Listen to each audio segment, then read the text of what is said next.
The story takes place in the turbulent Dream Beast continent. Half of it is ruled by giant dream beasts, living in their nest called the chaotic Dream Beast realm. The other half belongs to humans, where civilization has grown. Here, everything from dream beasts becomes a resource, letting people live almost dreamlike lives. We then meet a silver-haired boy getting punched. His name is Hertz, our main character. Bullies beat him up for keeping food to himself instead of sharing. He argued it was for his adventure and refused to hand it over. One bully stepped on his head, calling him stubborn, and ordered the others to keep hitting him. Hertz clawed the ground in anger. He threw dirt into their eyes, blinding them. Then he punched the bully who stepped on him, shouting that there was nothing wrong with wanting an adventure. He told them they had no right to laugh at him. When he finished with that bully, he asked the others if they wanted to fight too. They panicked and ran away. Afterwards, he reached for his bag, but an old man grabbed it first. Looking inside, the man found rope, hooks, and food. He realized Hertz was preparing for a survival adventure at such a young age.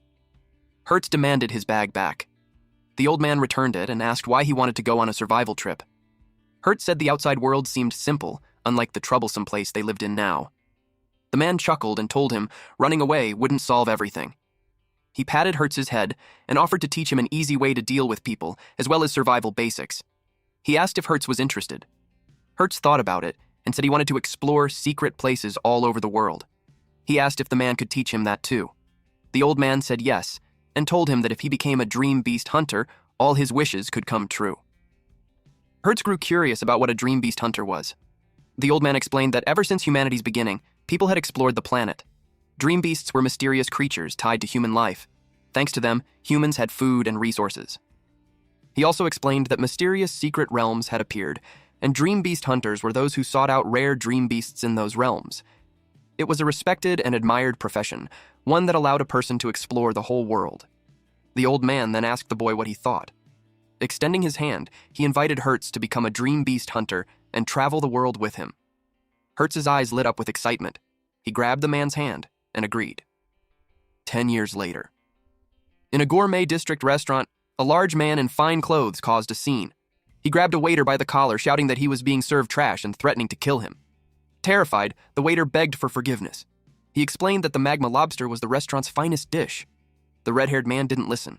He slammed the waiter's head against the wall, as if talking to him was an insult. This man was Lord Hardy of Snowhawk. A woman then appeared. She agreed that magma lobster was indeed a rare ingredient, but said that if it wasn't cooked properly, it went to waste. She offered to show him how it should be prepared, promising him an unforgettable magma lobster. She told them to watch. First, she used a chilled knife to take out the lobster's meat. Next, she used oil extracted from its shell to draw out the flavor. Finally, she paired it with noodles made from low-grade phantom beasts. She served the crystal noodles with the magma lobster. Hardy stared at the dish. He gulped down the dish and chewed slowly. Then he dropped the plate, declaring that power was surging through his body. As expected from the youngest grade 2 chef in the human realm, her dream beast cuisine had made him stronger. She explained that the power within dream beasts could enhance the body. If he brought her more ingredients, she could make him even stronger with her cooking. Hardy then asked her to become his partner, promising her a good life if he rose in rank. She told him she'd think about it. In truth, she was looking for Hertz, who had promised to infiltrate Snowhawk first while she followed later. She had no idea what he was up to, but she swore to bring it up when they met again. Meanwhile, in the underground beast arena, the crowd roared. Some cheered for number 4, others shouted for number 10. Hardy brought the chef to his private underground arena. He told her that if there was any beast she wanted, he'd give it to her. They relaxed on a sofa, watching the fight on a large screen. Hardy added that winners could have anything: money, women, or even power.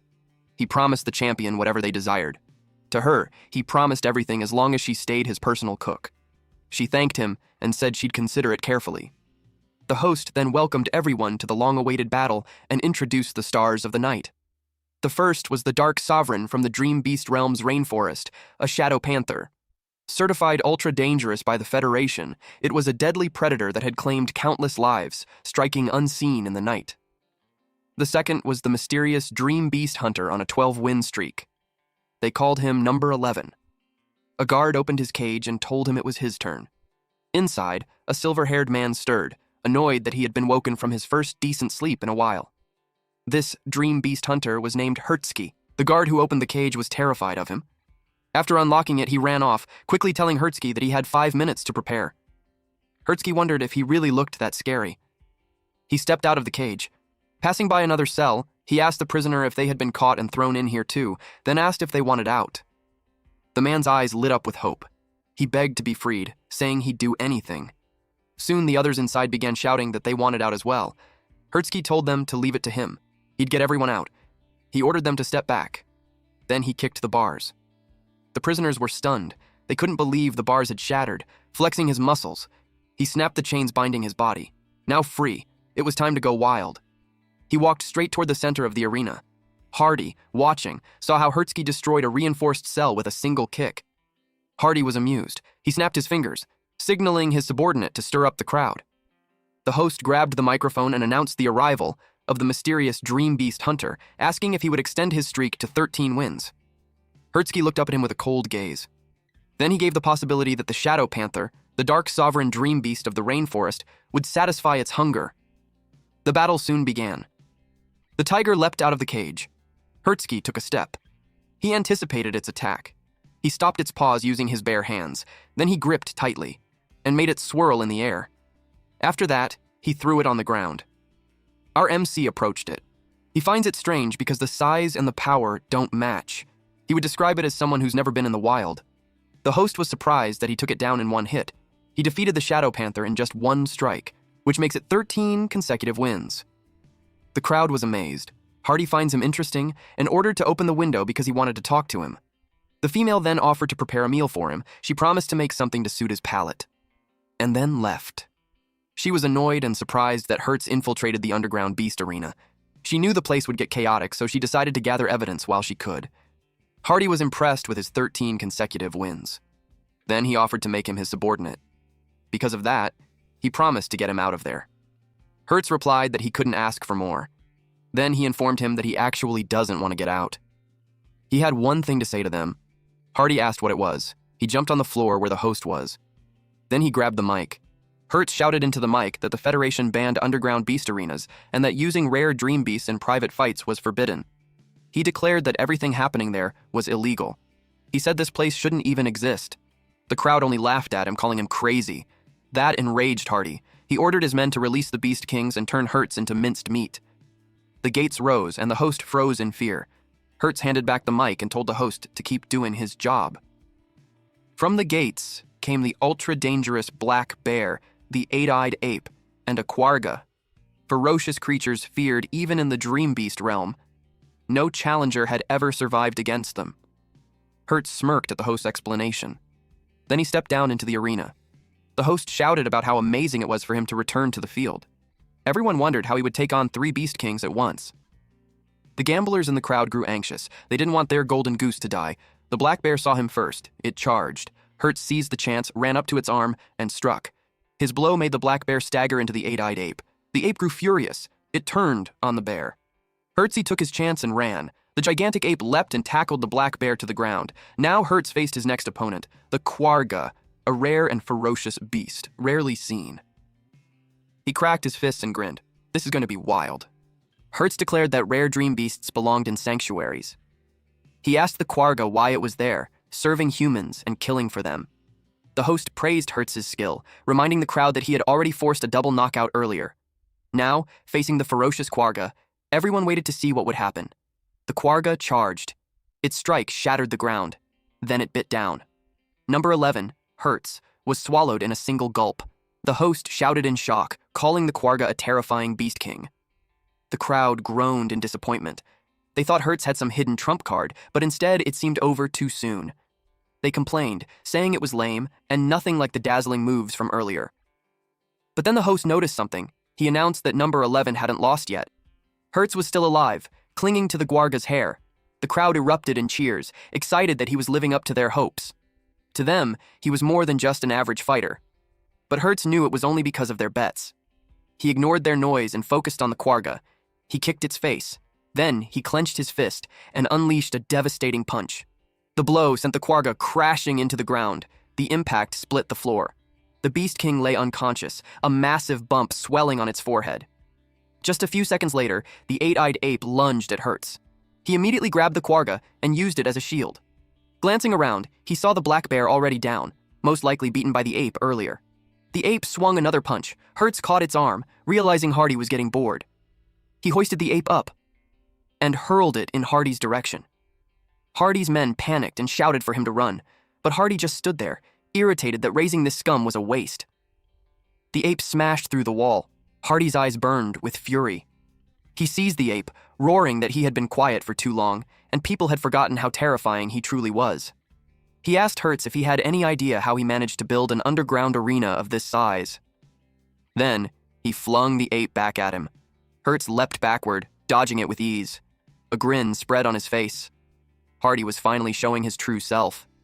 Hardy shouted at the guards, demanding to know what they were doing. They poured out of the gates and surrounded Hertz. The crowd roared in excitement, recognizing Hardy's legendary battle unit. Rumor said every single one of them was monstrously strong. Hardy vowed to kill Hertz, claiming his ignorance would be his downfall. Hertz, deep inside, only saw them as a nuisance. Then, out of nowhere, someone smashed a guard with a brick. The men Hertz had freed rushed in to help him. He hadn't expected it. They told him that by freeing them, he had given them a new life. They asked him to leave the guards to them. As the riot spread, the crowd panicked and fled the arena. Many mocked Hardy, saying he couldn't even control his own slaves, yet called himself the king of the underground. To them, the place was no longer safe. Hardy roared that he wanted them all dead. Hertz replied that they should at least go out with a bang. He charged forward and slammed his fist into Hardy's chest. Hardy didn't even flinch. Instead, he grinned, then kneed Hertz hard in the stomach. Blood burst from Hertz's mouth as he flew into the wall. Hardy scowled at him, calling him a brat. He promised to use Hertz's corpse to reclaim his throne as underground king. Then he charged. But before his fist could land, Hertz's foot smashed into his face. Hertz wasn't going down so easily. Hardy froze for a moment. He noticed something odd about Hertz's movements. The next second, he slammed Hertz to the floor. Hardy sneered that Hertz knew nothing about him. Hertz's body crashed several floors down. Hardy mocked him, asking if that was all he had.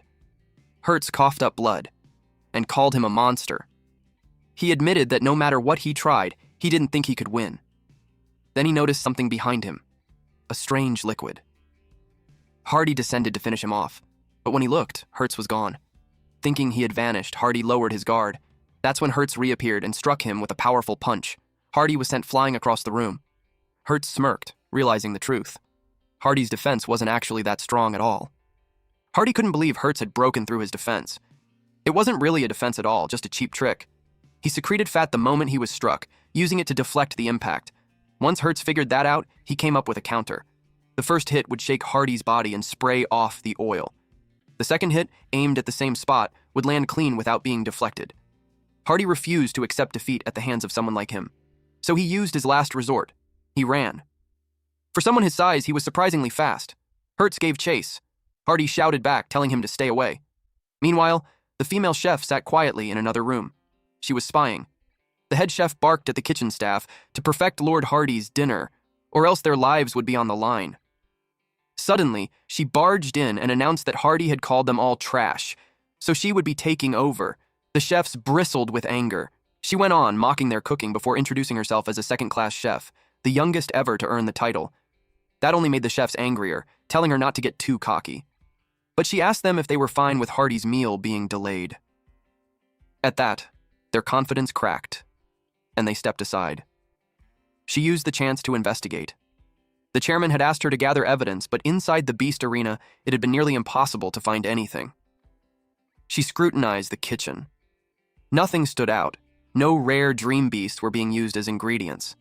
As she wondered what to do next, she noticed something odd. Water dripped down the side of the oven. Puzzled by how droplets could form inside, she checked more closely. Then it clicked. There was a hidden space behind the shelf. She pushed it aside and uncovered a concealed door. It was locked, but that wouldn't stop her. She picked the lock easily. Surprised they used such an old, flimsy mechanism. What were they hiding behind something so poorly guarded? Inside, she froze. A rare dream beast was trapped in a cage. It was called Sad Baku. She rushed over, horrified. It looked as if they were trying to drive the species to extinction. Her chest sank when she realized the truth. The Sad Baku was already dead. Her sadness quickly turned into anger. She wondered what people like them even saw dream beasts as. She apologized to the creature for being too late to save it. She swore to avenge the sad Baku and promised that every illegal hunter would face justice. With this evidence secured, she hurried off to report to the chairman. Suddenly, a chopping knife whizzed past her. A man appeared, curly white hair, a suit jacket paired with casual bottoms, standing on a scooter. He had realized she had discovered the sealed room. Because of that, he couldn't allow her to leave alive. She asked who he was, explaining that she was only preparing Hardy's dinner. The man introduced himself as Ding Dong, Hardy's head chef. His voice dripped with anger. Because of her, Hardy had stopped eating his food. She calmly replied that maybe his cooking was simply bad. Ding Dong snapped, saying that was impossible. He pulled out a large slab of raw meat and uncorked a bottle. It was sad Baku belly meat, marinated in his special sauce. He sneered that there was no way it could taste bad. She was horrified at the sight. She argued there was something deeply wrong with what he was doing. But Ding Dong ignored her. He raged that she had insulted his cooking and uncovered Hardy's secret. For that, she would not be leaving alive. His eyes gleamed as he added that she had good young meat on her. Marinated in his sauce, she'd taste even better than the sad Baku. Naturally, she refused and said her goodbyes. He lunged after her, intent on turning her into Hardy's next favorite dish. She dodged his knife, but her hat was sliced clean off. Ding Dong smirked, admitting she was quick for a chef. She shot back coldly. He wasn't a true chef. That left him confused. Her anger boiled over as she lectured him. A chef's hat, she said, was meant to keep hair out of the food. No matter the reason, knocking off someone's hat was unacceptable. She declared that anyone who disrespected the food or the customer was no chef at all. Then she revealed her weapon, a cannon-like shooter attached to her arm. She admitted she wasn't very strong on her own, but she had a powerful partner. The weapon was crafted from a dream beast her partner had entrusted to her. It fit her body perfectly, built to deliver lethal blows. Ding Dong froze. His knife clattered to the floor. He nervously said she could take over the cooking, even use any ingredients she wanted, but she glared at him and answered coldly. A person who disrespects ingredients could never be called a chef. Then she fired. Afterward, she examined the rare meat marinated in Ding Dong's special sauce. The crazy bastard laid there unconscious. She hated the thought of wasting the ingredient. Hesitant, she forced herself to taste it. The flavor was as awful as she expected. Absolutely disgusting. Yet she felt energy flowing into her body. That sauce, vile as it was, had strange properties worth studying. Suddenly, the ground rumbled beneath her feet. She stiffened, wondering what could have caused it. Hardy stormed into the kitchen, demanding his food. He froze when he saw the female chef. He shoved her aside and started eating with his bare hands. The chef's arm was hurt from the shove. Seeing Hardy up close, she noticed his wounds, then watched them begin to heal. Even stranger, Hardy started to slim down. She couldn't make sense of it. Hardy grumbled that the taste was terrible, but he could feel power coursing through him. He asked if she had made the dish. She only said she was glad it satisfied him. Hertz arrived, called her Rihanna, and asked if she'd found proof that Hardy was secretly using rare dream beasts. She whacked Hertz with a pan. His timing was awful. It was not the moment for questions. Turning to Hardy, she asked if he would believe her if she said she didn't know the man. Hardy grabbed the counter, furious at being mocked. He vowed to turn them into mincemeat. Hertz pointed out how furious Hardy was. Rihanna told Hertz to shut up and said they should run. Hardy hurled the counter at them, reminding everyone of his rampaging past, and swore he'd kill them as thanks. Rihanna dove for cover and ordered Hertz to protect her. But our MC just replied, "Yeah, probably can't." Hardy lunged to punch Hertz. Hertz blocked with his forearms, feeling how strong Hardy really was. Determined not to lose, Hertz kicked Hardy in the face. Hardy chuckled, grabbed Hertz's foot, and pulled him in to land a punch to the stomach. He compared Hertz's attack to a massage. Our MC wasn't offended and told him to be grateful, then kicked the shit out of this bastard's face with his other foot. Hertz finally broke free from Hardy's grip. Hardy sneered that he was all bite and no bark. Rihanna grew worried. Hardy was overwhelming Hertz, and she knew he couldn't win like this, so she decided to secretly make him a dream beast dish. But with Hardy present, she couldn't get into the sealed room. She stopped at an empty wall, summoned her black hammer, and smashed it. The wall finally cracked. Dust filled the air, making her cough. As she expected, the sad Baku was on the other side. She didn't want to use it as an ingredient, but there was no other choice. To her, the least she could do was make sure its death wasn't in vain, and she promised again to avenge it. She asked the beast to lend her its strength. Then she began to cook. She sliced the meat into thin cuts, seared them quickly over high heat, seasoned them with her special blend, and strained it. The dish was finally ready. Meanwhile, Hertz was thrown outside. He muttered that Hardy might be rotten, but he was still a former champion. Still, Hertz couldn't afford to lose here. Then a smell reached him. It made his mouth water. The aroma alone gave him energy. Rihanna appeared holding out the dish she had prepared. She hoped it would give him the strength to end Hardy in a single punch. Rihanna hurled the bottle toward Hertz, but someone else caught it. It was Hardy. Both of them knew that was bad. Hardy sniffed it, then decided to drink it himself. He downed the entire bottle, only to vomit it out immediately. It was freaking spicy. He screamed for water. Rihanna admitted she had expected this, so she'd spiked it with ultra-spicy chili peppers. Then she tossed the real one. This time, Hertz caught it. He uncorked the bottle and drank it in one go. After swallowing, he exclaimed how good it was. It was pure, concentrated meat juice, lighter even than vegetables. Hertz said it felt like all restraints had broken, like he was chasing after true freedom. In short, it was delicious beyond words. His muscles swelled, his dream power surged, climbing to stage 2. Now it was time to pay Hardy back for everything. Hardy chugged down water. He shouted in frustration, saying he had worked himself to the bone, yet his dream power still wouldn't rise to level 2. Why did Hertz get to achieve it so easily? Rihanna calmly noted that it was expected of the chairman's student to already be at level 2 at his age. Dream power had 3 stages. Level 1 gave a tough, unyielding body. At level 2, the body glowed gold and became dozens of times stronger than level 1. As for level 3, that was the stuff of legends. Hardy, unwilling to let go of everything he had built, hurled the water container at Hertz. Hertz crushed it barehanded. He told Hardy he didn't understand what hard work meant.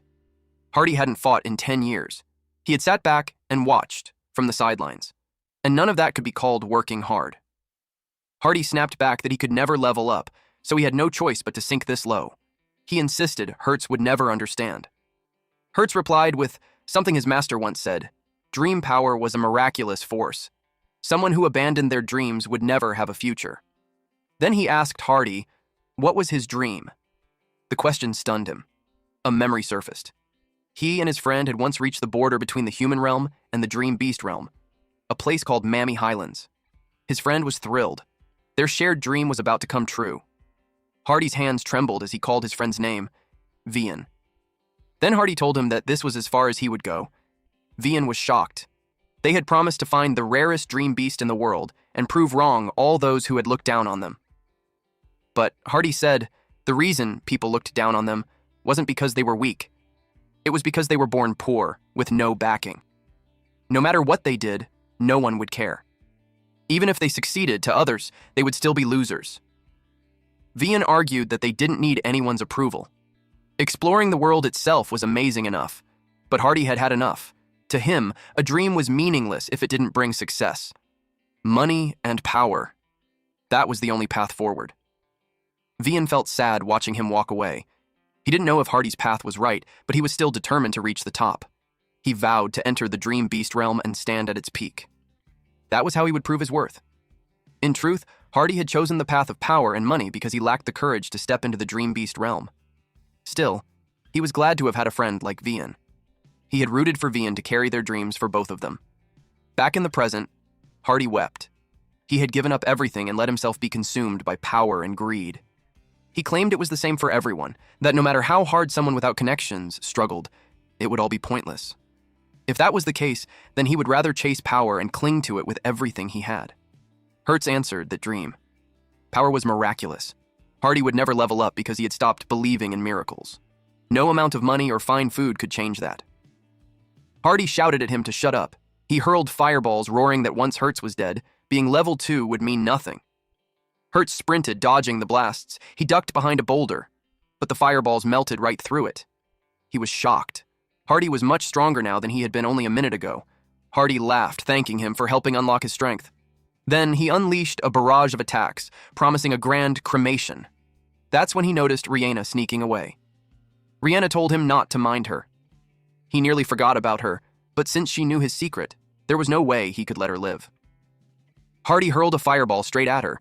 She called for Kuro's help and summoned a black shield, but the flames melted right through it. She braced herself, praying Hertz would save her. And just in time, Hertz grabbed her and pulled her away.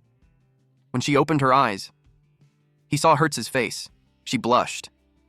Then immediately strangled him for being late. Hardy, irritated, blasted more fire at them and shouted for them to stop flirting. Hertz didn't move. Rihanna panicked, urging him to dodge, but he calmly told her it would be fine. She demanded to know what he was doing. Without warning, Hertz tossed her into the air. She screamed curses at him as she tumbled far away.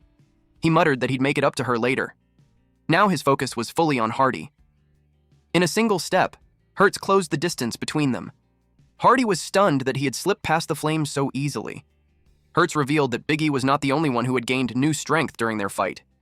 "Our MC has a new move, Blast." He drove his fist into Hardy's gut. It was a destructive impact that sent vibrations through Hardy's fat, tearing into his organs. Hardy admitted the blow landed, but smirked that he had one last secret. He beckoned Hertz closer, saying he'd reveal it. Hertz grew suspicious. It had to be a trap. Suddenly, something shot toward him. Steel slammed shut around his body. He cursed himself for falling for it. Hardy laughed, calling him an idiot. This was his turf. Of course there would be traps. He boasted that the cage was made from the bones of a swamp serpent. Not even a level 2 could break free. Hertz told Hardy to give up. Rihanna had already called the guard corps, and they would arrive any minute to seize the evidence. It wasn't too late if he surrendered. But Hardy only laughed. He knew no backup was coming. A sudden explosion thundered from a few blocks away. Hardy revealed he had planted bombs all around the Beast Arena. He was determined to kill everyone who knew his secret. Once Hertz was dead, no one would be left to expose his crimes. Hertz cursed at him and shouted he wouldn't let him get away. Summoning his strength, Hertz lifted the cage up from the ground. Even he was shocked. The floor beneath had been just ordinary stone.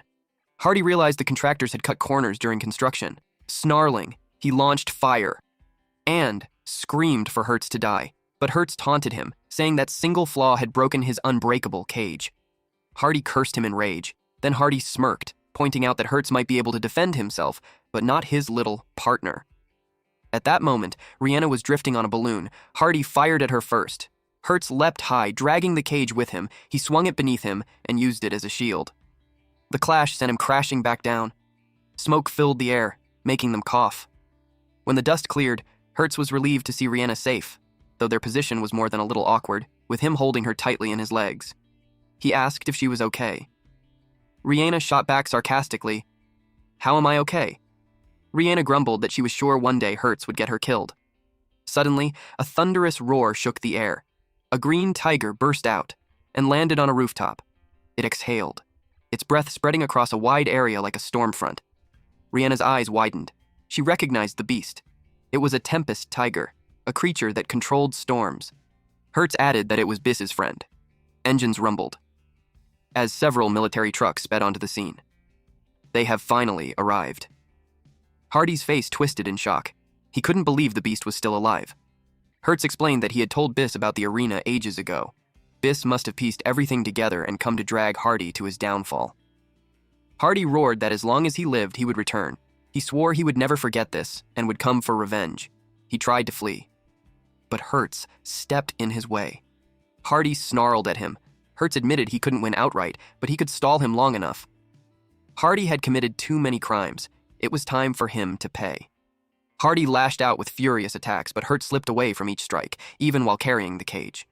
Desperate, Hardy tried bribing him, offering money, fame, women, everything. But Hertz refused to yield. He would never surrender for such empty things. The car screeched to a stop. Armed men spilled out, rushing forward and surrounding Hardy. The commander gave the order to fire.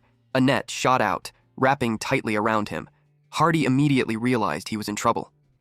He struggled, trying to tear it apart. But to his shock, his hands bled against the threads. The commander told him to give up. The net was woven from the silk of a dream beast known as the silkworm, tougher than steel. Not even a giant dream beast could break free. This man is Biss, leader of the Guard Corps' gourmet unit. Rihanna stepped forward and reported that a sad Baku was inside, serving as evidence. Biss listened.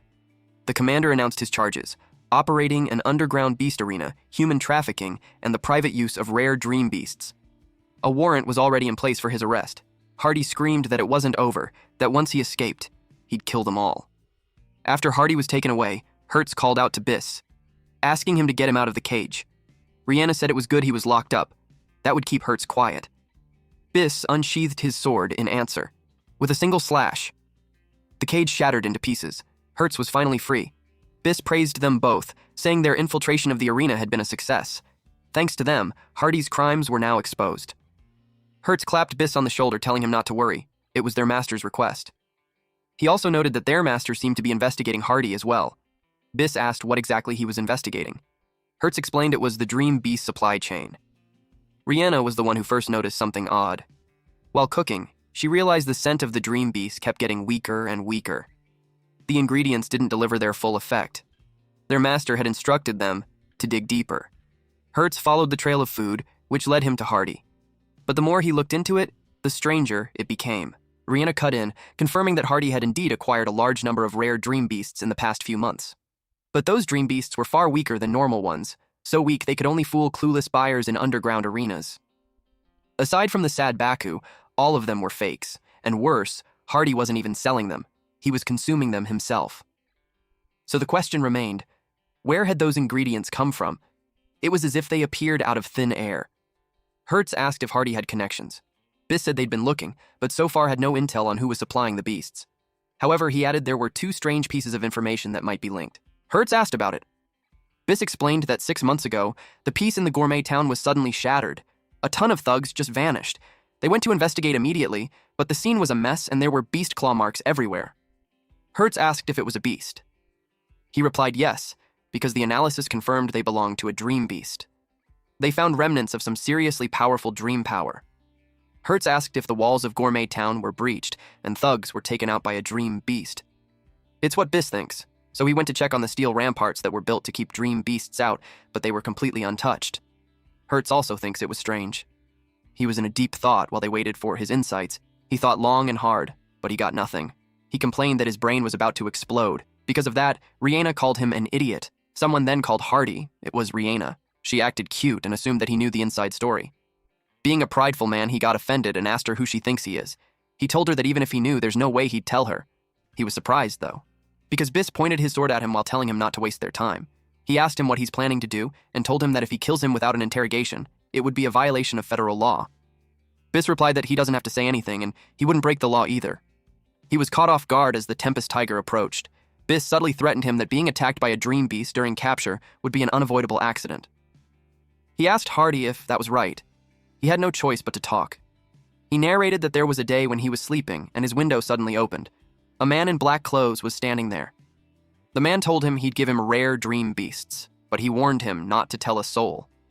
The man killed Hardy's men in an instant and left him seriously injured. He had no choice but to do as he said. Biss asked what the man's goal was. He had no idea, because other than telling him to eat the dream beasts and use them in the beast arena, he didn't say anything else. Biss inquired on how the dream beasts were delivered. The man instructed him to collect them in the sewer. When he saw the mountain of rare dream beasts piled up, he knew he had no choice but to obey. There's no way he could stand up to someone who could take down that many rare dream beasts. Biss ordered his men to take him away.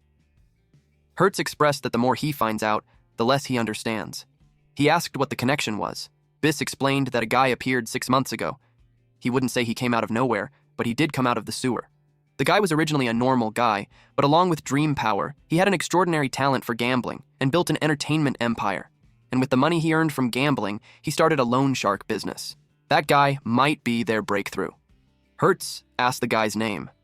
He revealed it was a gray, in another setting, at a casino. Several games were simultaneously played. The waitress wore a bunny suit. Someone then uttered, "Unbelievable," while staring at someone. Another person thinks the same. The man in question simply sipped his wine. Eventually, they concluded that the person in front of them wasn't a human. Instead, he's a god. It was the owner of the Nightless Castle, a gray. He went all in. The person in front of him got overwhelmed. So, he asked him if he's not afraid of losing. It made a gray laugh out loud. The idea of that was so funny to him. Then he became serious. He replied that the moment he sat down there, losing became an impossibility. He urged him to hurry up. The person in front of him was prideful and didn't want to lose either. He decided to cheat with his dream power, but to his surprise, his hand got shot. A gray threw a card on his hand and cut his flesh. Then he told him that intentionally changing the roll of the dice was forbidden. That's common sense in gambling den. He ultimately broke the rules. Someone came and asked Gray if he figured out the roll only by sound. It was our MC, and he challenged him for a game. Gray looked suspicious. He asked if he's aware of what they're betting there. He showed him a scorpion dream beast, then a snake dream beast, and lastly, a spider dream beast. Those were the dream beasts that carry deadly poison. Once eaten, they stimulate the human body, and there's a certain chance one would acquire dream power.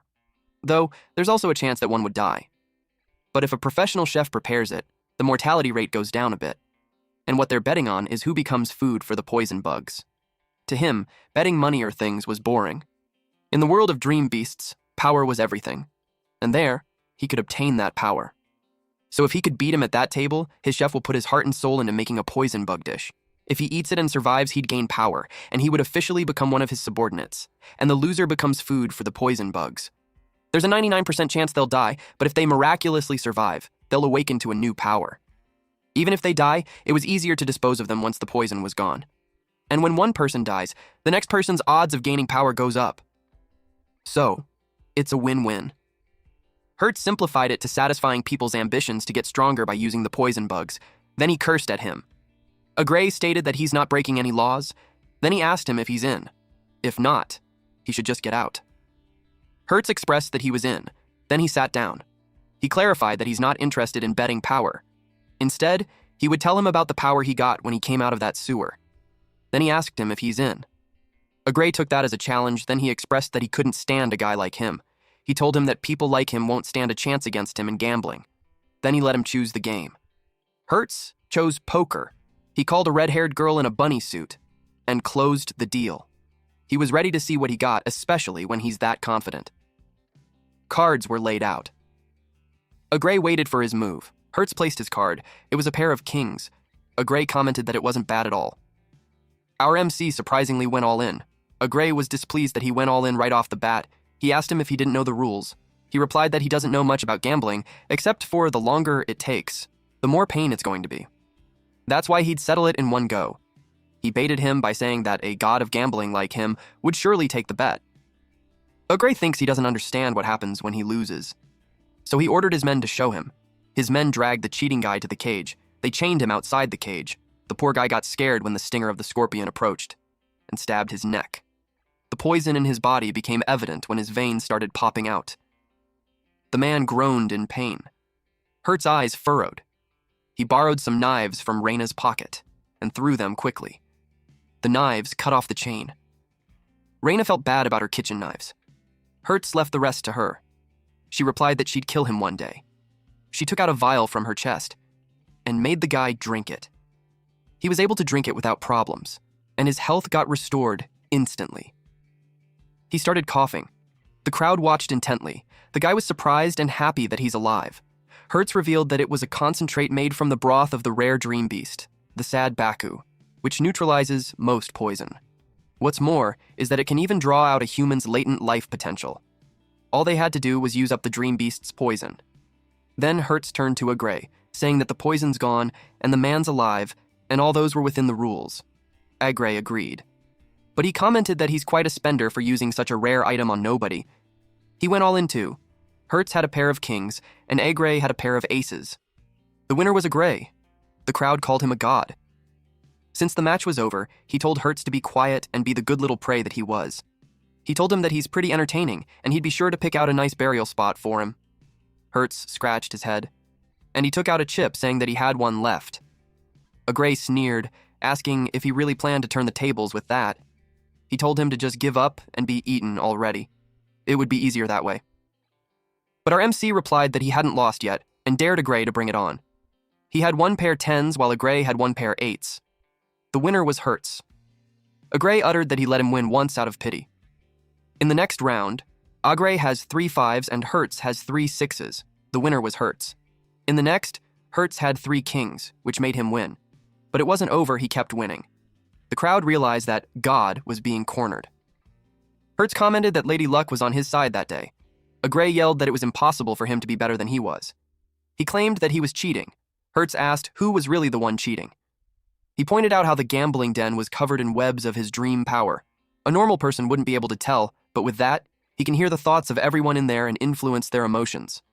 The crowd was surprised, and they got angry after learning that a Gray had a direct line to everyone's thoughts and actions. Basically, he wasn't a god of gambling, he's just manipulating everyone. Hertz branded him as the king of cheating. He thinks it was ridiculous. He claimed that he got where he was through his own skill. He claims that it was just baseless accusations. Hertz revealed that he purposely lost the first round just to figure out his method. After that, he used his own dream power to interfere with his senses so he couldn't gather information. That's the reason he lost. Since he claims it as baseless accusations, he challenged him to win. A Gray immediately ordered the doors shut. His men held swords while guarding the doors, and they looked hungry for a fight. Hertz teased him by asking if he snapped because he hit a nerve. He replied that he just realized something. That if everyone there dies, his secret won't get out. He could imagine that the headline tomorrow would be a fire in there, and the story would be complete with him as the sole survivor. Reina asked Hertz if he could really win. He revealed that he had no pair that time, and a Gray just easily fell for his tricks. Reina told him that it's not something he should be saying at the moment. A Gray was furious and broke the table. He threw the cards while yelling that he'd kill them all. The cards flew like blades. Reina hid behind Hertz. She saw him bleeding and asked if he's okay. Hertz told her to take care of the small fry since he can handle that guy easily. She's fine with that, so she made a stretching snake triple shot. She was determined not to let them interfere. The guards were down in a single hit. They yelled that they can't deal with it. Hertz realized that a Gray hadn't trained his minions well enough. He replied that it doesn't matter and he'd kill him and the woman anyways. He evaded the punch. Then he threw cards at him. Hertz tried to evade it. Then he kicked him. He finds it strange that he dodged again. It was like he had been reading his move.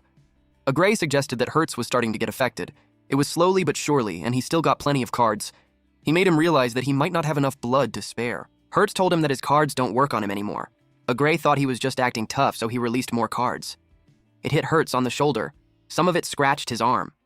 But he continued to rush forward. A Gray noticed that he clamped the cards between his muscles and used them like armor to block his attacks. It was such a monstrous combat sense. In a single moment, Hertz had figured out how to counter. He knew he had to retreat. He thinks that as long as he's alive, he can rebuild the Nightless Castle someday. But he was caught off guard when he tapped his shoulder from behind. Hertz knew he just saw right through his attack. He asked him if he saw that coming too. It ended up with a Gray being a bruised potato. Hertz asked Reina if it was all over. She replied yes, and luckily, they were just all humans. She had them trapped in a net. Then she saw that he took some damage too, but he replied that he's fine. He claimed that it was just a scratch, then he hardened his muscles and the cards unexpectedly flew. Then he told a Gray that he did some research on him, and he never had power like that before. He threatened him to tell him everything that happened, otherwise he'd slice his blood vessels one by one using those cards. A Gray got scared and promised to tell him anything if he would spare him. He narrated that 6 months ago, he was a vagrant. Every day he was rummaging through trash cans looking for food. But one day, an amazing smell started wafting over. The moment he smelled it, he felt power surging through his body. He followed that smell, and it led him to the entrance of the sewer. It made him wonder why it would be coming from a place like that. But his body just moved on its own, so he went down into the sewer. And there he saw a sight he'll never forget for the rest of his life. Grease rats normally live off garbage. They're the lowest of the low among dream beasts. But at that moment, he learned how vicious they could be. They were using their teeth, claws, tails, anything to take down their enemies.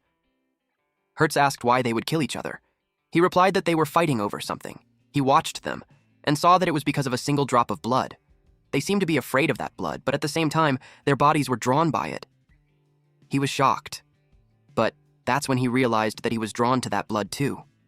He stepped on them, and reached for it. He tried to drink it.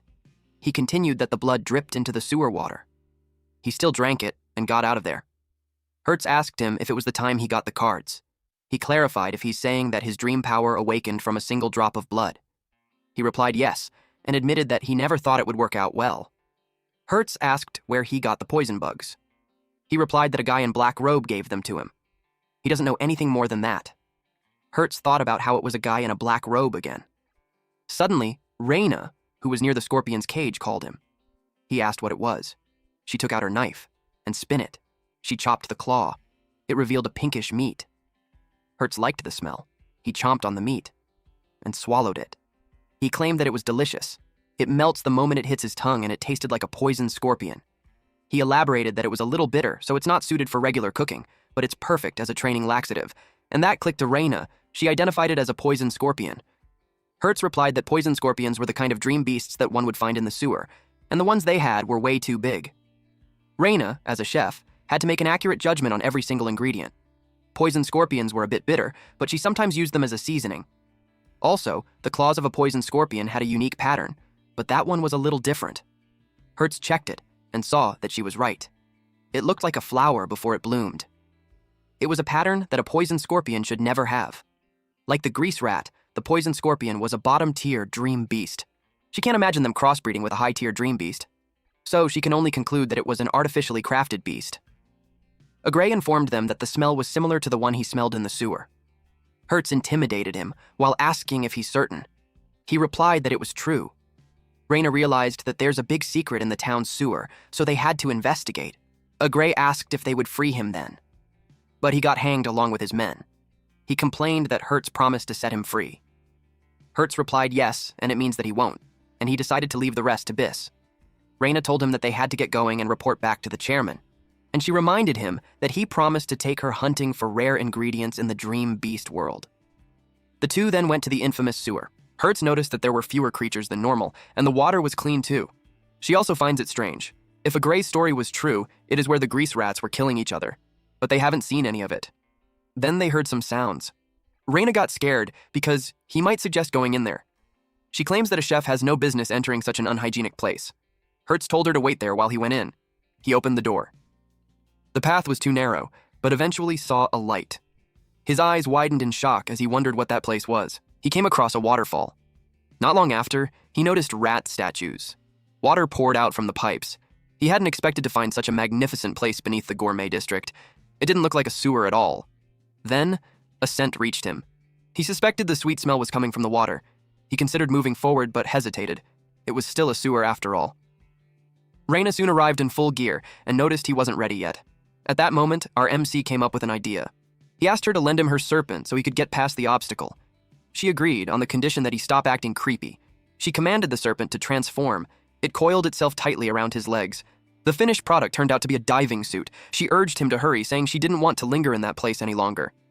He plunged into the water. What he saw left him stunned. Inside a cage was a strange creature. As he drew closer, he realized it resembled a heart. Curiosity gnawed at him. Whose heart was it, and why was it here? Then he noticed a rat nearby. The heart twisted into a grin. It opened a wide mouth, snatched the rat with its tongue, and swallowed it whole. Blood smeared across its jagged teeth. Hertz had witnessed its feeding, but then he sensed something unusual. The creature opened its mouth again and inhaled an entire school of fish. All of them streamed directly into its gaping maw. It gulped them down, and then it burped. Afterward, its body tightened. A single drop of blood was released. Hertz was puzzled. The drop didn't dissolve in the water. He considered bringing it back for analysis. He tried to catch it in a bottle, but instead it floated away. Reina was startled when it suddenly emerged from the water. Out of nowhere, bats swarmed and began acting erratically. Numerous of them lunged at her. Bubbles rose from the water. Just as Hertz burst out and came to her rescue, he leapt to a different spot, then quickly asked if she was all right. She released her transformation. At once, she raised a barrier. It was just in time. The bats were diving at them again. Her serpents lashed out, striking back at the swarm. She told Hertz to leave the defense to her, while he attacked with everything he had. He nodded and promised to finish it quickly. Then he noticed something unusual. The bats were going after the blood. One of them devoured it. Its wings thickened. It grew in size and began consuming the other bats. Reina was baffled by what was happening. They watched as the bat rammed into the others, devouring them one by one. Then it landed heavily on the statue. Its gaze fixed on them next. Reina panicked when she saw how massive it had become. Hertz speculated it was either mutating by eating its own kind, or it was the blood's influence. He warned her not to lower her guard. Stepping out of the barrier, he caught its claws with his bare hands. He wanted to test just how much stronger it had become after consuming that blood. The bat slammed against the wall, and then collapsed to the ground. Hertz went to it. Finding it barely conscious, it trembled under a murderous aura as Hertz glared down at it. He stretched out his hand and tore the bat's wings apart. With that done, they prepared to leave. Rihanna asked if he had discovered anything. He told her about the massive heart imprisoned in an iron cage beneath the water, and how the blood it released was what turned the bats ferocious. He also remarked that the giant bat from earlier seemed weak, much like the ones in Hardy's arena, large but hollow inside. For a moment, he considered taking the heart and embarking on a journey, but Rihanna suggested leaving the matter to the chairman. The thought of pushing more work onto their master made Hertz smile. Exploring the world's most remote regions and encountering every rare dream beast, that was his dream. He couldn't help but think again of seizing the heart. They ventured deeper into the sewer. He dipped his foot into the water. Then, someone appeared. Hertz thought their luck had run out. If the heart were taken, the entire plan would fall apart. The figure before him asked if he could simply pretend not to have seen anything and walk away. If not, it threatened to kill him. But Rihanna shot back, saying it wouldn't matter, because sooner or later, the truth would be uncovered. The creature paused for a second, then answered coldly, saying they would die there instead. Hertz was stunned. It could talk. Rihanna explained that it was a chase rat. He found it hard to believe a dream beast could speak. She clarified that it was only because of hypnosis. Rats, she added, were especially easy to manipulate that way. From its behavior, she could tell it was standing guard. Hertz quickly realized its duty was to protect the heart. He demanded to know what that heart truly was. By then, the chase rat had finished warming up. It was ready to kill them. Hertz didn't flinch. To him, it was still just a rat. He went on the offensive. He threw a punch. The rat extended its hand. Its claws slashed at him. The blow sent him flying back the way he had come. He was shocked at its speed. Rihanna explained that hypnosis amplified both its strength and swiftness, but the technique came at a cost. It burned through its lifespan as it fought. She advised dragging the fight out. That way, its body would eventually collapse on its own. The chase rat smirked, impressed by her knowledge of such a lesser dream beast. Hertz declared he didn't need to wait. He could bring it down before its body gave in. His steps grew heavier. He charged forward, but suddenly his path was blocked. He fixed a glare on the creature. He shattered the stones in front of him. Then, with a swift kick, he sent the chase rat flying to the opposite side. He was already anticipating where it would land. The chase rat, impressed, noted how quickly Hertz had crafted a strategy in the heat of battle. Hertz declared that while they could drag things out and win eventually, staying on the defensive wasn't his style. The chase rat countered that ending the fight quickly was impossible, but Hertz retorted that whether the battle was long or short, the outcome would be the same. The chase rat would lose. He lunged forward, but the rat darted sideways in a blur. It crossed over to the other side of the sewer water. Hertz taunted it, trying to draw it down into a direct clash. But the rat knew better. Testing raw strength wouldn't work. It considered other ways to kill him. It stretched out its hand. The water began to swirl. A thick mist spread across the area. Hertz demanded to know what it was. The chase rat revealed it to be emerald viper venom. A single breath of it would render him unconscious. Just one drop could wipe out every living thing in the sewer. It mocked him, saying he should have surrendered quietly. Now he was only struggling in vain. Hertz realized how dire the situation was. His strength was slipping away. Rihanna shouted for him to hang on. Then she landed beside him, holding a fucking rice cooker. She switched it on and told him to leave the rest to her. The rice cooker sucked the shit out of the venom. Hertz felt his strength return completely. That air purifier, crafted with serpent parts, worked flawlessly. Rihanna proudly declared that she could create anything so long as her knowledge allowed. He called her a genius, though she admitted that in situations beyond her control, her creations were nothing more than decoration. She left the rest to him. Hertz turned his eyes upward, spotting the chase rat perched on the pipes. He gathered air at his foot. Then he kicked, sending a surge of water crashing toward the chase rat. But the rat conjured a poison shield. The attack was stopped coldly. Hertz realized it had condensed poison with dream power to forge that shield. It was no ordinary technique. He demanded to know who it really was. The chase rat, impressed by his sharp eye, admitted it hadn't expected him to notice so much. But, it said, none of that mattered. He would still die. The atmospheric poison levels had risen beyond purification. A warning blared from the purifier and asked them to evacuate immediately. Rihanna confessed she had reached her limit. She urged him to be cautious. The chase rat unleashed more venom. It condensed the toxin into a sphere. Hertz stepped back. The deadly orb was only a few inches away.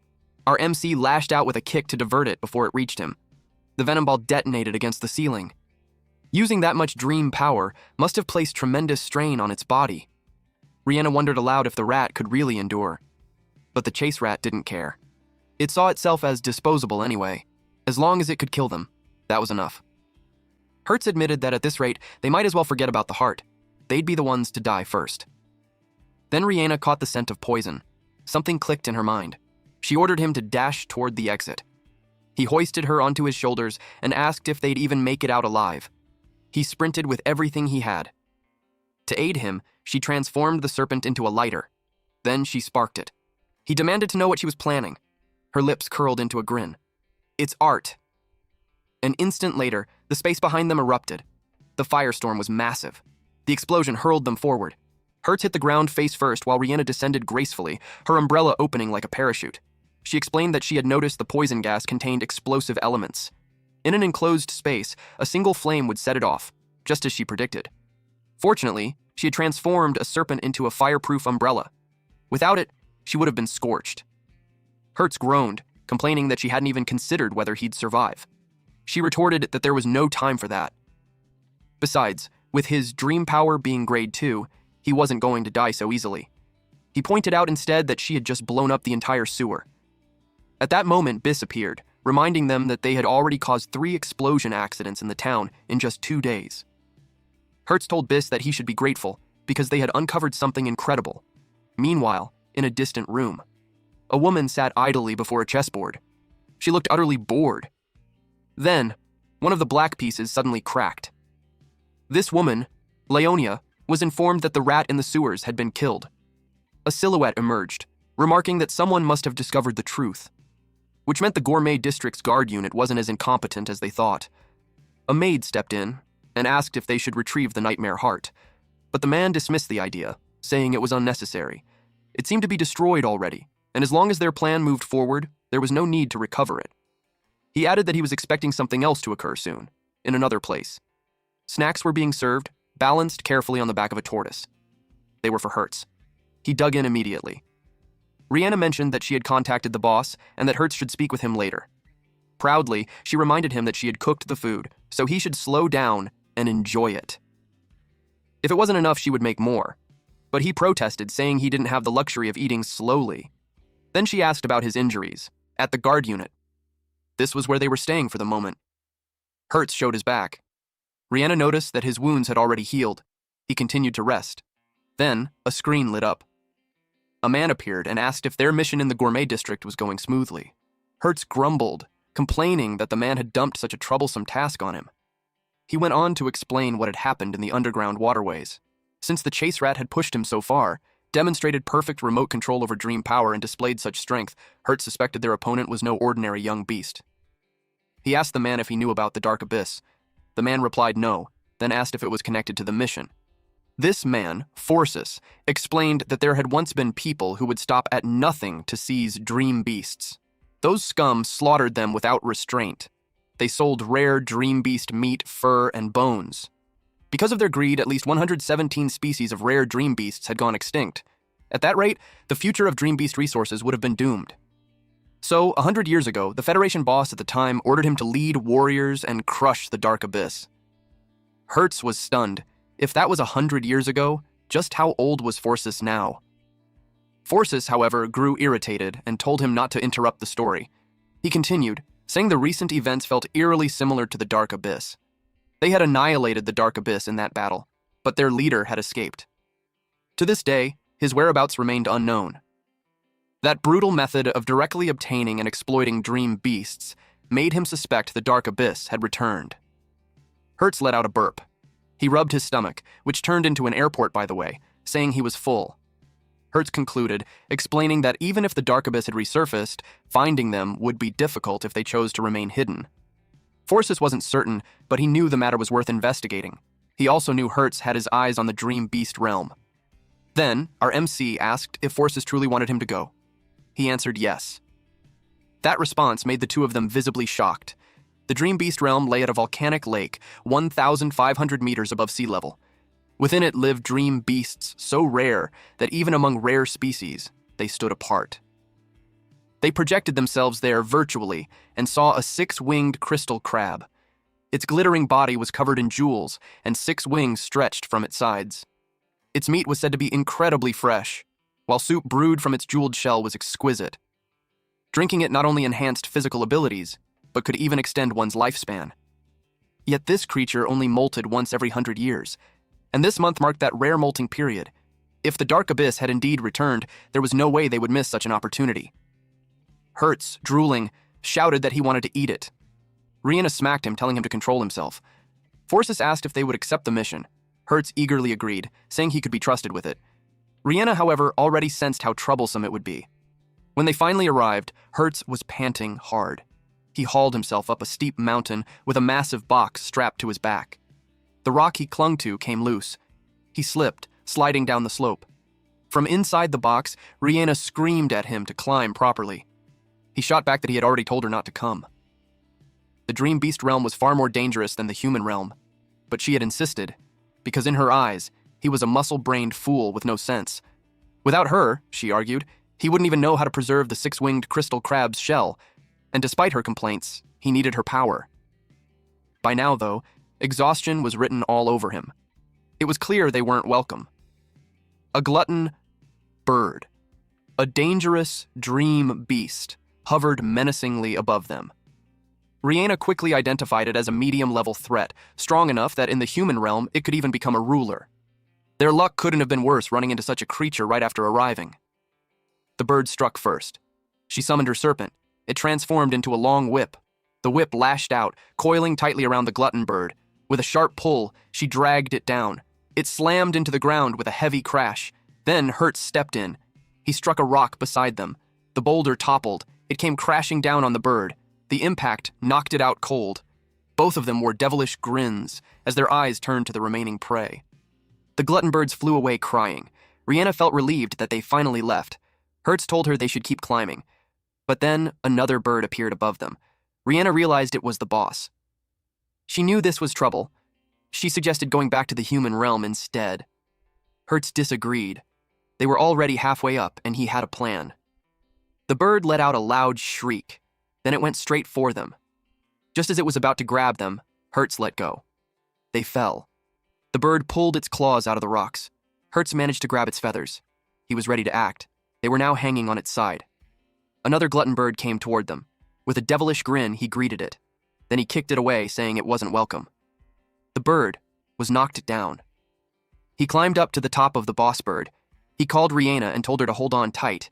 He grabbed a couple of the bird's feathers. Then he pulled hard, making the bird cry out in pain. It shrieked loudly, and it flew higher. Now it was under his control. He was actually enjoying it as he got used to riding it. The bird grew restless and tried to shake them off. Meanwhile, Rihanna was scared inside the box because it was shaking so much. Eventually, Hertz tried to calm the bird down by hitting its head. Now, it had a large bump on its head.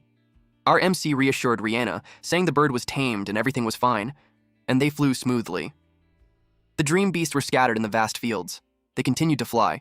The glutton bird did its job, while they enjoyed the scenery. They headed to the top of the volcano, and eventually landed. They got off safely. Rihanna asked why the glutton bird had stopped. He explained that it was too scared to go on. Apparently there's something incredible up there, but they were close enough so it was fine. He reminded the bird not to attack climbers on the cliff, randomly, because only people with guts came to the dream beast realm. Then the dream beast flew away. They knew that it was the kind that would cause a huge commotion in the human realm. But if it got scared, then the creature in there must have been really dangerous. Despite that, Hertz looked forward to the 6-winged crystal. Rihanna punched him to knock some sense into him and remind him that their purpose is to gather information and not to eat nor fight. She claims that he's really a musclehead. She told him that the 6-winged crystal occupies the volcanic lake, but it's not violent and just eats small fish and shrimp. It won't move from the bottom of the lake. That's why everyone came to think of the 6-winged crystal crab as just a jewel.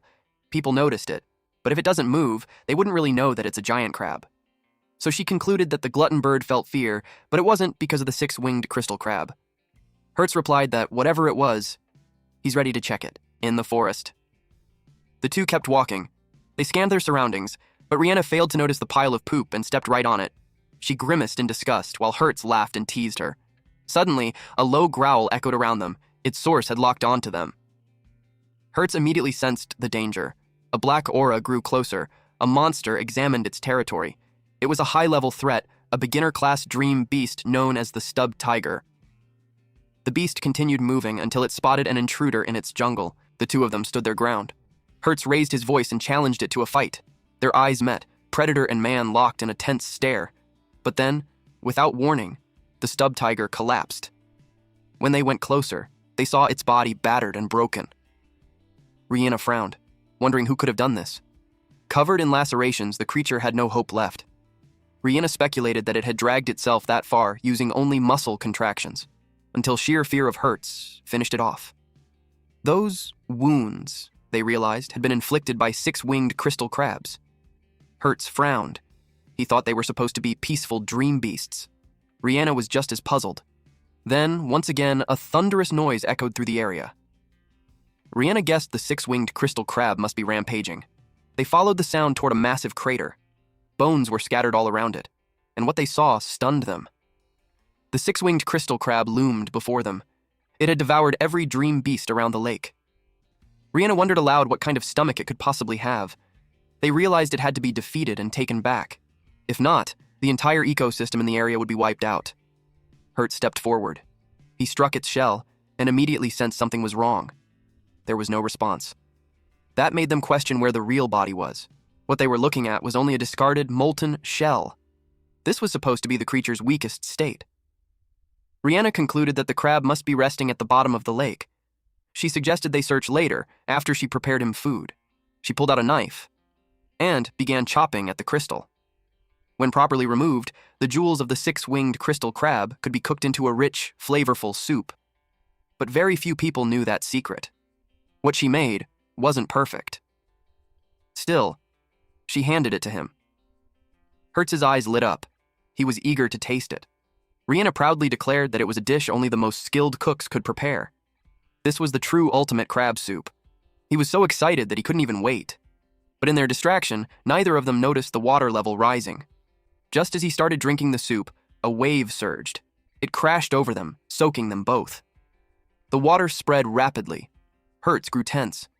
The six-winged crystal crab began to shimmer. Then it emerged, towering over them. They were stunned by its sheer size. Without hesitation, it lunged to attack. Hertz shoved Rihanna aside as the claw came down. The massive pincer swung toward him. He ducked at the last second, narrowly avoiding the blow. But he couldn't understand. Why was it only targeting him? Rihanna realized the truth. It was after the soup he held. Hertz demanded to know why, since the soup was only made from a discarded shell. The crab struck again, its claws slicing through the air. This time, it landed a hit on Hertz. Rihanna's chest tightened with worry. Something about its behavior felt wrong. Praying that Hertz was still safe, she slipped behind a tree, trying to think of what to do next. Hertz got eaten. When he's back to his senses, he was glad that the soup didn't spill. He looked around and found himself inside the discarded shell, but he could tell something was off. Surprisingly, the eye of the crab appeared. Then it tried to catch him with its claw through the narrow hole. He teased it that it can't reach him. But then he noticed that it had been careful when it could just crush the shell. It made him think that something was inside, so he decided to take a look. His eyes widened at what he saw. There was an egg. It was spawning season, so it was no wonder that it was violent. He gazed at the beautiful egg, awestruck by the thought that six-winged crystal crabs would one day be born from it. Then he sensed something. He placed his hand on it and closed his eyes. He got connected to the six-winged crystal crab. It conveyed that it felt a kinship with him, and that it was afraid of the outside world. He asked if there was a scary presence outside. Meanwhile, the six-winged crystal crab stood near its discarded shell while a rat spied on them. The rat was amazed and thought that if it brought that back, the boss would be pleased. Rihanna watched from a distance, too. She was spooked when there's suddenly a splash in the water. He checked what it was. Then she saw the rat. It magnetized the six-winged crystal crab. The six-winged crystal crab moved towards it. The rat eventually got it. Rihanna couldn't believe that it did that to a six-winged crystal crab of that size. Then, the rat destroyed its shell. Obviously, the crab was in pain. Then it took some of the jewels. The rat knew that the jewel was used to become the legendary soup, but it directly ate it. Before it dropped on its mouth, something sucked the jewel. Rihanna did that. She didn't want to give the jewel to that rat. The rat was annoyed because it didn't have time to deal with her. It asked if she wanted to die that badly. Then it attacked her. She called Hertz to come out quickly while she braced herself. Suddenly something shoots out of the shell. Then it grabbed the rat's hand. It was Hertz. He fulfilled his promise of not letting anyone hurt his partner. He then threw the rat away. It was able to stop itself from rolling away and commended the boy for its move. Then Hertz called the crab and threw back the jewel. The crab caught it. Hertz told the crab to stop attacking him, and their common enemy was the rat. The crab moved to his side and faced the rat. The rat told them that they couldn't beat him easily. Hertz asked if it was Dark Abyss. His master expected that they would come. So he asked for their purpose for going to the gourmet district. The rat asked if that idiot Leonia was found. But it wasn't threatened. And now that Hertz found out about it, it couldn't let him live. Hertz complained how he's sick of rats already. It's pointless to ask anything from a disposable body, and it was too big for a rat anyway. The rat jumped higher towards the cliff. Then it gathered dark condensed energy as a gift to them so they can't escape. The dark energy formed a net. It would wrap around them and keep shrinking until they die. It was useless for them to run. It asked for their last words. Hertz rushed towards it to stop it. He tried to punch the rat, but it dodged. Then he was whipped by its tail. He counterattacked by kicking it, but it failed. The rat jumped backwards and kept a distance. It praised him for its movement because it has been a while since it met a human who can trade blows with it in close combat. He replied that he fought rats before and they weren't strong, but with its large body now, it can fully utilize its technique. But it would ruin its body. The rat laughed out loud. It admitted that he's correct, but also shared that the body was coordinated with great care so it can withstand 1% of its full power. Our MC was surprised when it disappeared, and suddenly, it was approaching him. He was still able to block its attack, but then to his surprise, it appeared behind him. It was incredibly fast. He didn't have time to dodge the kick from behind. He was pushed forward but eventually landed on his foot. Then the rat activated its evil net. Hertz's hand got caught in it. He cursed out loud. Rihanna came running to him. The rat pointed out the difference in their strength, and how he doesn't have a way to counter its attack. The rat concluded that the match had been decided. Then it turned its attention to the main dish, the crab. But Hertz grabbed its foot to stop it. The rat asked him if he wanted to be killed that badly, but he wouldn't just let this rat go. He used his power. The rat sensed the dream power to stoke fear. It figured out that he was trying to collapse the evil net. It was a great idea. If he had lived, he might have become a strong person like them with talent. But it was unfortunate for him because he'll die. The rat didn't expect that he would grab its arm. And then he mounted the rat from behind, restraining its body. He knew he couldn't win using power and speed, but with that distance between them, he could deliver his finishing move. Back then, Hertz used to train under a waterfall with a giant boulder on his back. He would throw the boulder on the water and released punches in the water continuously. He also practiced his kick too. He kicked the waterfall over and over. And then he would go back to dry land. His master praised him for being strong in the span of 10 years. He was hopeful that he'd be allowed to go to the Dream Beast realm after reaching that strength, but his master told him that there's no way he could go with just that level. So his master taught him a technique to protect his life in the Dream Beast realm. He asked what that was. His master told him to follow, then went to the cage of a giant wart boar. This Dream Beast was classified in medium danger level. Hertz was shocked that he wanted him to defeat that, but his master clarified that he won't attack. Instead, he would keep dodging the attacks using the handrail. It made him confused. The door opened. Hertz was grabbed by the hood of his shirt and was thrown inside. He got annoyed by the old man and asked if he's trying to kill him. Forsyth replied that Dream Beast bodies were bigger than theirs, so if he encountered one outdoors and he can't win or escape, there's only one way to survive, and it was to choke hold. A chokehold is a way of holding someone's neck to stop air or blood flow. Ain't no way he could do that to this big-ass gorilla. Forsyth told him that he can't learn methods to nullify enemy attack power without rotating the cage. He asked what he meant by that. He was confused when Forsyth approached the cage and lifted it. Then he instructed him to hold tight to the handrail, then dodge the Dream Beast's attacks. Hertz was hit. He screamed at the old man that he won't ever forgive him, so at the present moment. The rat was amused that he used a chokehold, but it thinks that he couldn't really seal his movements with something like that. It scoffed. It made some mist come out of the ground. Then it told him that his bones would be crushed to powder. He replied that the chokehold technique that he learned from his master is a technique to break an enemy's attacks, but he added a little improvement to it. Because he liked to be on the offense, The rat asked what he's trying to do. He lifted it for a super big rotation. It was a match of stubbornness. They crashed near the crab. Rihanna was near them, when suddenly they moved at a lightning speed. They kept at it until it reached sunset. They continued to move at lightning speed. Rihanna was starting to worry about where he was. The golden rays of sun shone on the whole area. Rihanna hid behind a tree, while Hertz was still holding on to the rat. The rat was already annoyed and Hertz was reaching his limit. Rihanna came out because just as she expected, her power was needed at that time. She praised Hertz for doing well. Then she fired. The rat knew it was a bad situation. It was followed by a huge explosion. Naturally, Hertz got caught in it and he ended up in bandages. Rihanna called him an idiot for being reckless to the point that he almost died. They had no medicine, so he had to endure. They need to have him heal quickly, so she suggested returning to the gourmet district. But she saw the crab approaching him. She froze. She thought they were doomed, but she noticed it acting strange. Then she realized that it must have been telling them to follow.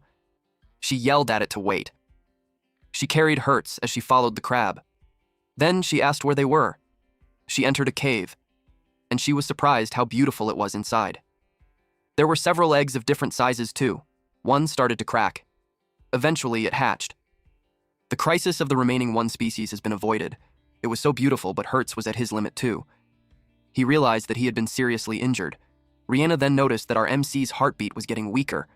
A baby crab unexpectedly approached his unconscious body. It went up to his chest and made his body shoot golden light.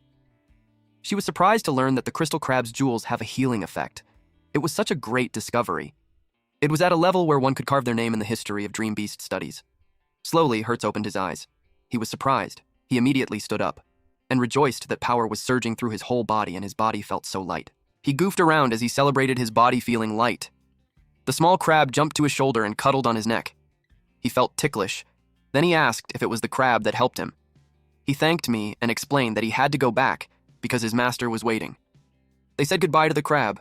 The small one returned to the side of the big one. The big crab extended its claws. It gave them a piece of the shell. He tied strings around it to carry it. He thanked the crab and promised that he'll come back to see it again. They made their way out of the cave. It was such a big shell, so Rihanna had started imagining how delicious it could be. Her daydreaming made her bump into it when Hertz suddenly stopped. She asked him what was wrong. They immediately recognized the outer area boss, an iron mammoth. It has a high danger level. They hid behind the bushes when it passed by. They watched it walk away, towards the gourmet district. It made them curious what business it has there. Regular people can only defeat up to medium danger level. Something with such high-level danger could only be defeated by the military. The gourmet district doesn't have enough forces to defeat that thing. Rihanna knew that it was a dream beast that sleeps in caves, so the situation doesn't look good. She wondered how they could contract the gourmet district. Hertz thinks that something must have happened in the gourmet district for the iron mammoth to wake up. He told her to contact Biss while he stalls that thing. He told her to be careful. She started running as fast as she could. She called her serpent and made it transform. She used a parakeet to travel. Meanwhile, Hertz stretches his body as he prepares to fight. He leapt and blocked the path of the iron mammoth. He told the big guy not to hurry since it just woke up. Meanwhile, in the town's walls, 3 men were standing there, and they noticed something on the outside of the walls. There were cheat monkeys. It was a mid-danger level dream beasts. They fired at it. The cheat monkeys skillfully evaded the attacks. It started climbing the walls like it was going berserk. It was a cunning beast. When it senses danger, it attacks beings weaker than itself. One of them asked if it meant that they're weak. The gourmet district was the largest entertainment district in the human realm. It has enough forces to defeat high danger level dream beasts. It was quite something that they managed to break into such a place. One of them speculated that it must have encountered something more terrifying. They had a bad feeling about it. At the same time, in a restaurant, a plate shattered. It caught the attention of other diners. One of them expressed that he's full because everything in the gourmet district was delicious. But he crushed the glass in his hands while announcing that the gourmet district's history would end there, and it was time for them to begin. He was about to walk out. A purple-haired woman saw him, and she activated her skill, called Dance Activation Pollen. The pollen spread throughout the district. A man was affected by it. His body emitted fire. Suddenly, someone made his way through the staircase. It was a long ascend. When he reached the top, he immediately reported to the chief that something terrible was happening in the gourmet district. He told him to come see the situation quickly, because citizens were rampaging throughout the city. Bis called his tempest Tiger. He ordered it to drag down all dream beasts that climbed the wall while he checked inside the castle. He gripped his sword tightly. It made him wonder what was happening in the gourmet district. A man ran as fast as he could, but he didn't look like he's okay. He then saw a woman in the alleyway. He grabbed a tin can and was about to hit her, but someone intervened. It was Bis. He struck the man that looked like a zombie. Bis lectured him that it's not good to raise a hand to the woman you love. Then he told the woman that he'd clean the place, so she better hurry to a safe place. The woman thanked him. Guards scattered on the streets. Bis watched the interactions between the civilians. Then he got a waft of a scent. It was such a sweet smell, and it made him think that it's what's causing the citizens to rampage. But it was a puzzle why he's unaffected. He also got curious on who the culprit was. Suddenly he heard a static sound. It came from the Gourmet District Plaza. A screen flashed a blue-haired man. He asked everyone if they were surprised. He stated that there might be demons sleeping in the hearts of people close to them. He questioned why they had to hide those demons. He stated one hardship of the people, like working from morning to night, and the salary they would get was a pittance. And to survive, they had no choice but to endure the boss's abuse. And no matter how desperately they worked, they were exploited by the guild. And their labor was exploited, their freedom was taken, and they had become slaves.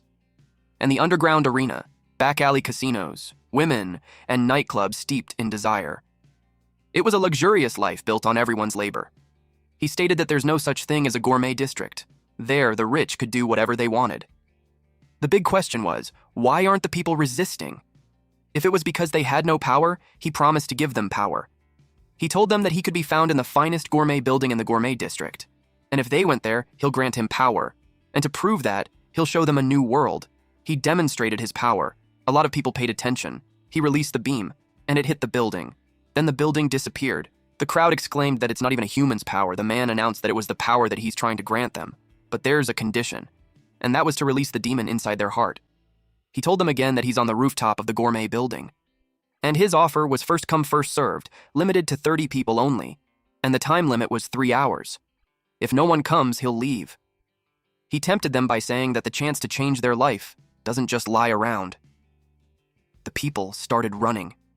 They competed against each other. The guard unit alone wouldn't be able to handle that chaos. Bis knew that if they're going to strike, they would start from the head, and that is to kill Leonia. He had to end the chaos, so he started moving. The blue-haired man watched them from the rooftop. It was the beginning of their game. Then he went inside. He lounged there with Leonia and 2 more women, with a wine glass in his hands. He inspected the drink and the bottle. Eventually, he slammed the table and scolded Sophia since he told her many times that she mustn't shake a 4-year-old wine. It would be a waste if it becomes sour. The purple-haired woman expressed that Leonia's speech was wonderful and it got everyone fired up. He asked her why she believed that, then told her that there's no such thing as fairness in the world. But everyone believes that they're the protagonist and that someday their day to soar will come. But everything that can be easily given already has a price tag. She asked him if he wouldn't give them power. He would, but there is a price to pay. She wasn't interested in knowing what it was. Suddenly, the door bursts open. It was time for him to work since their first guest had arrived. Meanwhile, in the Dream Beast realm cliff, Hurt saw the building disappear. It made him curious about what was happening. Then something caught his attention. Suddenly, the Iron Mammoth was already behind him. It then attacked him. He crashed face down on the ground. His new opponent was tough too. The tusk of the Iron Mammoth wrapped around him and lifted him in the air. He asked this big guy if it plans to have a contest of strength with him. He inhaled deeply and tried to loosen the grip of the tusk. Then he boasted that he was stronger. The Iron Mammoth got annoyed. It stomped its foot and created a pit on the ground. After that, it raised Hertz in the air. Hertz tried to stop it, but it threw him, and he fell straight to the pit. The impact was so strong that he passed through the opposite end, and he fell from the cliff. Who's stronger now, huh? Meanwhile, in the Gourmet District. It was chaotic outside the walls with the dream beasts trying to get in. A brown-haired man delegated the task, but one of his subordinates pointed above. Rihanna was coming through. She landed on top of the wall. The subordinate asked who she was. The captain knew her, but was curious why she came from the sky. She reported that the Iron Mammoth, the ruler of the Dream Beast realm outskirts, had awakened and Hurt sent her to inform them. It made sense now why the Dream Beasts are rampaging. She looked for Bis because they need traps for Iron Mammoths. The captain explained that a riot had broken out in the gourmet district, so Biss had gone to handle that. Rihanna wasn't happy with the timing. She understood, so she decided that she'd just take some people and head to support Biss while the captain and his team set traps for the Iron Mammoth. The captain told her to leave it to them, and then she left. Rihanna started to get worried. A bird-like dream beast flew around the district, and it breathes fire. The citizens in the open ducked, but they all wondered why the dream beasts of that rank were coming to town. The man then saw a manhole, and was surprised when a dream beast Doe's Alligate's intermediate class with medium danger level appeared. Just in time, Rihanna released her serpent, and the serpent wrapped itself around the monster's snout. Then, she prepared a humongous hammer, and hit it using that. It was like she's playing whack-a-mole. She told the guard to leave it to her while he goes to rescue the citizens. She stomped on the unconscious dream beast. She looked around while wondering what Biss was doing when such dangerous dream beasts roamed around the gourmet district. Back in the dream beast realm, Hertz was hanging on a tree. Good thing it was there. He really thought he was going to die. As he dangled there, he kept thinking of what he should do. But to his surprise, the tusk of the Iron Mammoth appeared. He grabbed onto it, then it threw him in the air again. He was glad that it came after him. He wanted to get back to the gourmet district immediately. It made him wonder if Rihanna arrived safely. The Iron Mammoth was being really persistent, and he thinks that the military in the gourmet district would settle it. He started taunting it, then he started running. He passes through the bushes, then jumped on the branches. He couldn't believe that it was that fast given its size. It chased after him, but he couldn't let it catch up to him. He knew he needed to do something. He saw something in front, and he thought of an idea. He grabbed a vine and crossed the cliff. Then he slid down. He still had the moment to appreciate the view. Our MC landed safely on the other side. He expected it not to catch up anymore, but it just got even more furious. It gathered strength on its legs, then it jumped, and it was able to cross the cliff too. He Tarzan the shit out of his way to escape. Meanwhile, the army stopped digging. They stopped when they saw the trap was perfect, and all they had to do was wait for the Iron Mammoth to come. They really wanted to get it over quickly because the Dream Beast realm was terrifying. One might never know when or what kind of ferocious Dream Beast would show up. A guard saw something coming. It was Hertz. He graded his landing 990 points. The guard awkwardly asked him who he was. He introduced himself and informed them that he was the one who gave Rihanna the instructions. He asked if the trap was ready. They informed him that the traps were right under his feet. At that moment, he fell. They asked if he's alive. There was a puddle underneath him. The guards told him not to move because that was an iron box. They knew the Iron Mammoth wouldn't fall for traps like that. They also told him that there's a ton of traps set up, so if he moves, they'll activate. The slime wasn't poisonous, though, just sticky glue. He asked how he's going to get out. The guard threw him a rope. He grabbed onto it. They pulled him up. He reached the top and made it out. He apologized since he didn't expect a trap on the landing spot. Then they heard a sound. It terrified him. The Iron Mammoth had arrived. They all turned pale. He tried to tell it to wait, but it was furious. Its eyes were locked onto him. It jumped towards our MC, but it was caught off guard.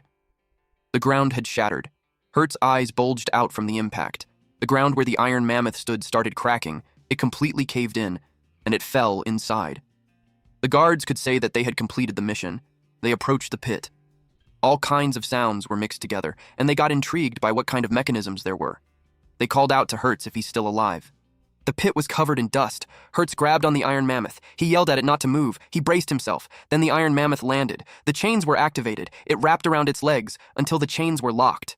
It restrained the Iron Mammoth. It tried to move its feet. Then Hertz realized that hypnotic gas was released. It was certainly effective against mammoths, but he's also trapped there. The mammoth fell. He was surprised with the sudden movement. Eventually, it was knocked unconscious. Or, better yet, in a deep sleep. The guards told him that they'll throw him a rope in a bit. Hertz then told them to jump if there's a gap. They lowered the rope. He replied that it was useful. But suddenly, the Iron Mammoth moved. He was almost out of balance. He realized it was playing dead. He immediately jumped. He was high enough when it rose. So he was able to reach the rope. The guards were relieved that he made it out safely. He thanked them and asked how things are in the gourmet district. The guard informed him that when they came out, it was chaotic inside too, but they didn't know the full details. He expects Rihanna to be back already, and if Biss was there shouldn't be any problem. But he's still worried. So he decided to go back. The guards wondered if they should head back too. He arrived at the gates and found it wide open. He wondered what happened. Then he sensed something behind him. Of course, the surprise attack didn't work on him. He caught the bird and kicked it. It hit a wall. He wondered why dream beasts were inside the castle. Then he heard something. It was Riena's voice. He rushed towards a high building and searched the area for her. He went around looking for her until an explosion happened. He immediately ran towards it. Then he saw Riena being attacked by a dream beast that looked like a T-Rex. He told her that it's fine now. He kicked the dream beast. Then he turned his attention to her, who was actually falling from above. Hertz caught her before she hit the ground. They both landed safely. Riena was relieved. Then he noticed that she was soaked. She hit him in the head and scolded him for saying that in a way that could easily be misunderstood. After that, he asked about the situation. She told him that it was because of Leonia. He asked who it was. She also doesn't know, but if they go to the gourmet building, they'll be provided with incredible power. She pointed to a building to show the evidence. He couldn't believe that the building was destroyed in one hit. He knew that there were only a few people in the Federation that could do that. He asked where those people came from. She also had no idea, except that ever since that person appeared, dream beasts had been showing up in droves. The dream beast that he attacked was the last one that they found. She already contacted the Federation generals, but it would take them several more hours. He requested her to rescue the soldiers, while he goes to meet Leonia and find out what they're planning to do. Thank you all for watching. Please watch this next Giga Chad video, and I'll see you guys next time. Also, support the channel by joining the Summon Club membership. You can also support by just liking the video and being awesome.